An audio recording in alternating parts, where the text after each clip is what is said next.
जय श्री कृष्णा सभी भक्तों को। आइए एक बार फिर से प्रवेश करते हैं श्री कृष्ण चरित अमृतम में। कृष्णा डिवोशन चैनल के माध्यम से आप प्रभु श्री कृष्ण की लीला कथा का आस्वादन कर रहे हैं। आज की कथा भाग 321 अपनों के मध्य कन्हैया। इस कथा को हम श्रवण करेंगे। थोड़ा सा रिकैप कर लेते हैं। पिछले कुछ भागों तक आप श्रवण कर चुके हैं कि ब्रजवासी अपने कन्हैया से मिलने के लिए बड़े ही उत्सुक हैं और सभी द्वारकावासी कन्हैया, मैया, बाबा सब आ रहे हैं कुरुक्षेत्र में सूर्य ग्रहण के समय स्नान करने के लिए। तो ब्रजवासी भी सभी तैयार हैं कुरुक्षेत्र जाने के लिए। और जैसे ही ब्रजवासी पहुंचते हैं कुरुक्षेत्र तो श्री कृष्ण का प्यारा सखा मनसुख। तो आइए आज की कथा में प्रवेश करते हैं। मनसुख से जब कृष्ण मिले तो बड़े ही आनंदित हो जाते हैं, अपने हृदय से लगाकर बोलते हैं कि 100 वर्षों तक मैं प्रायों के साथ रहा मनसुख, और आज मुझे लग रहा है कि कोई मेरा अपना है। पूरे 100 वर्ष के बाद मिल रहे हैं कन्हैया मनसुख से।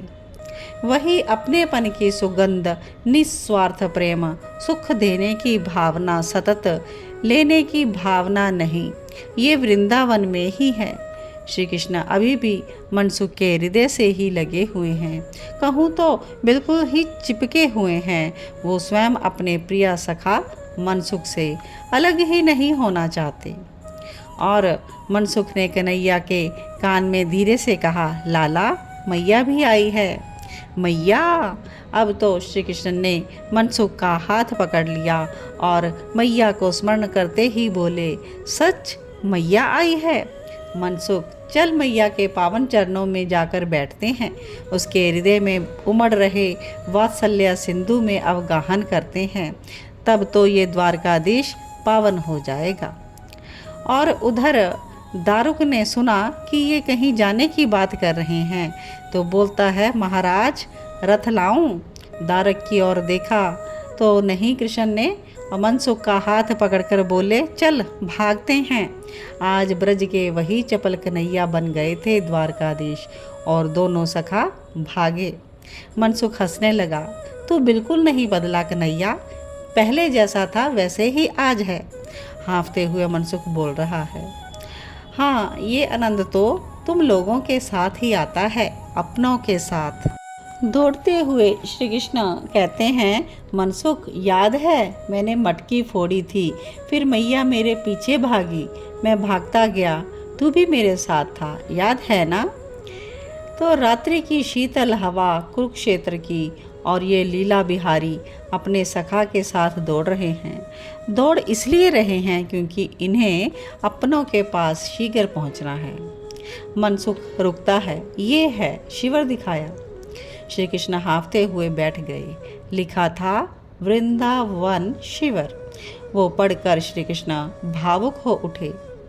मनसुख, वृंदावन, वृंदावन, इस नाम में भी कितना उन्माद भरा है ना। ये नाम मैं अकेले में कभी लेता था तो मेरी प्रेम समाधि लग जाती थी। अब श्री कृष्ण और मनसुख शिविर के बाहर ही बैठ गए हैं। कुरुक्षेत्र में लोग आ रहे हैं और भीड़ बढ़ती ही जा रही है। आने वाले लोग जब कृष्ण को देखते हैं तो वहीं रुक जाते हैं। कोई पहचान जाता है तो दूसरे को बताता है, यही है द्वारकाधीश। अरे मनसुख, तू बाहर बैठा है, चल भीतर सो जा, तू सोया नहीं? इतने में बाबा नंद उठकर ऐसा कह रहे हैं। मनसुख की तेज आवाज़ ने उन्हें उठा दिया था, तब वो बाहर आ गए थे। जैसे ही उन्होंने मनसुख को भीतर चलने के लिए कहा तो कन्हैया उठे। कन्हैया ने देखा, नंद बाबा ने देखा। बाबा को देखते ही नैनों से अश्रु बह चले। उनके लाला के झुके चरणों में अपना मस्तक रख दिया। बाबा नंद तो स्तब्ध हो गए, देखते रहे। सिर में अपने कर रख अश्रुओं से मस्तक भिगो दिया अपने लाला के, और कुछ देर तो पिता पुत्र दोनों ही बोल ना सके। मैया कहाँ है बाबा? बाबा की आज वाणी अवरुद्ध हो गई। अब वो कहाँ बोले, हाथ पकड़कर ले गए शिविर के अंदर। देखो यशोदा, कौन आया है। लेटी हुई थी यशोदा, सोती कहाँ है।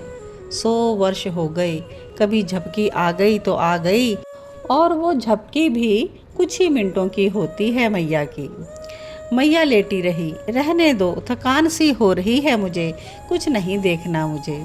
कन्हैया आगे बढ़े और अपनी प्यारी मैया के पास गए। मैया, ऐसा बोले घुटनों के बल बैठकर। कौन? उठी मैया एकाएक, अब अच्छे से देख भी नहीं पाती है। चरणों में सिर रख दिया कन्हैया ने। तेरा लाला मैया? क्या मेरा लाला? अश्रुओं की धार बह चली, सिर में हाथ रखती है, हाथ फेरती है, फिर उन्माद में भरकर अपने हृदय से लगा लेती है। मेरे गोपाल, कैसा है तू? आज 100 वर्षों के बाद मिला, तुझे याद भी आई इस बूढ़ी मैया की? कैसा निष्ठुर है तू, सब भूल गया, हम सबको भूल गया। हम सब तेरे लिए एक एक पल गिन गिन कर काट रहे थे, और तू? मेरे लाला, ये कहते मैया अपने लाला को गोद में बिठा लेती है, चूमती है, बार बार लाला के घुंघराले केशों में हाथ फेरती है। मैया ने लाला के कपोल छूते हुए पूछा, एक बात कहूँ लाला? हाँ कह मैया। लाला, अब तो ये शरीर छूट जाए, मैया बोली। हिलकियों से रो पड़े कन्हैया। ऐसा मत बोल मैया, अपनी छाती से लगा लेते हैं मैया को। इस दृश्य को जिसने भी देखा वो तो रो पड़ा। 100 वर्षों के बाद इन सब का मिलन हो रहा था। आज सभी बहुत प्रसन्न थे। वृंदावनवासी, उनका कन्हैया जो आज उनके सामने था। तो इस प्रकार से आज की कथा में आपने मैया यशोदा और नंद बाबा से श्री कृष्ण के मिलन की कथा को श्रवण किया। आगे की कथा में श्री राधा से श्री कृष्ण मिलेंगे और सभी रानियां भी यशोदा मैया ब्रजवासियों से मिलेंगी। तो उस कथा को श्रवण करने के लिए जुड़े रहें कृष्णा डिवोशन चैनल के साथ। आगे की कथा हम नेक्स्ट एपिसोड में कहेंगे। आप सब्सक्राइब कर लें कृष्णा डिवोशन चैनल को और बेल आइकॉन प्रेस कर लें, ताकि जो भी नेक्स्ट कथा अपलोड की जाए आप तक पहुंच जाए। आप सभी को जय श्री कृष्णा, जय जय श्री राधे श्याम। सबको मिले श्री वृंदावन धाम।